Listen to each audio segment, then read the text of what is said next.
And it came to pass that the man who once lived modestly from the earnings of an honorable vocation fell upon misfortune and lost his position. Truly it can be said that today's good fortune does not include a promise of tomorrow's. So the man sought new labor, a new vocation, with the hope that he would be of service, of value to the world, but also to receive as compensation enough to fulfill his modest needs. He searched with fortitude for those whom he could serve, seeking labor of the kind he knew and held skill in, but none was to be found. The man's heart became heavy as his endeavor proved fruitless. He had offered himself to many, but the number of those asking for labor was greater than the tasks at hand. As the days went on, his search finally led him to Kohl's. They sought laborers, and many were needed, so the man eagerly beseeched them, and they deemed him worthy to join them, and he was mightily relieved. But lo, they would provide him only a small wage, the least permitted by the law, not a penny more. Though hardly sufficient to fulfill even the most meager of needs, the man accepted this duty and prepared to begin. Kohl's instructed him in their ways. He learned the role he was to play, the tasks that must be done, how to serve the visitors that came, how to add profit to their goals. The days passed, followed by weeks. The man had gained the skill to do all that was asked, and he embraced his tasks with sincerity.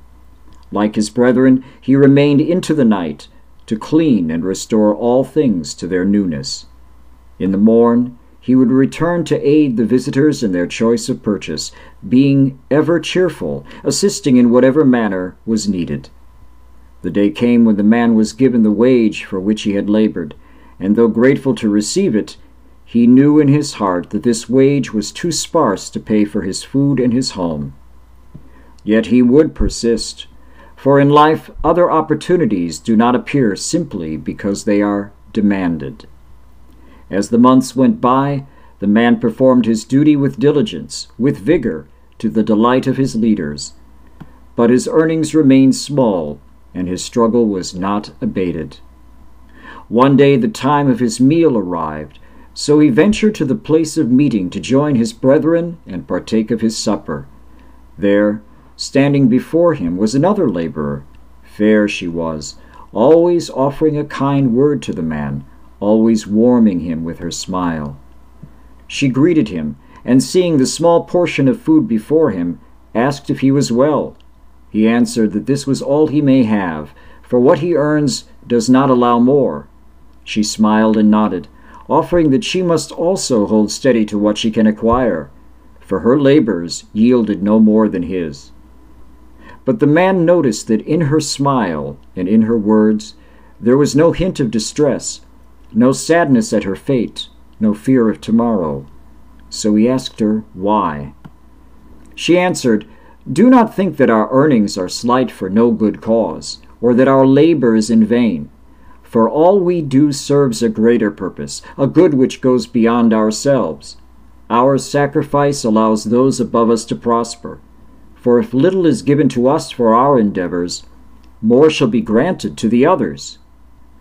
The man stood before her silent and bewildered. He asked, "What others do you speak of?" She replied, "Those who stand above us, those who hold stock in Kohl's, and those who highly manage and direct, they who are in leadership.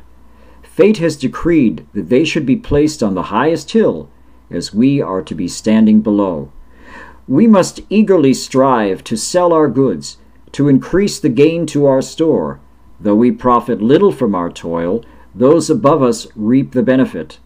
They shall have a pleasant life, with food and goods to spare, free from the burden of endless debt, with always enough wealth to gain what they need. So we must feel no sadness for what we lack, for our sacrifice is not in vain. Let us rejoice in our place in this glorious store. With a grateful heart and an eager spirit, let us proudly proclaim, 'Blessed be Kohl's, blessed be Kohl's forever.'" The man kneeled before her, trembling, shaken by her words. She placed her hand briefly upon his head, then turned and silently walked away. He stood, and returning to his humble meal, felt a calmness in his spirit, as his former sorrow melted away. Her words had touched his heart, bringing wisdom and peace. His supper had ended, so he sought to return to his duties, to assist his brethren, to sell his goods. But unlike the past, he left this room of ease not with fear or sadness, but with courage and joy.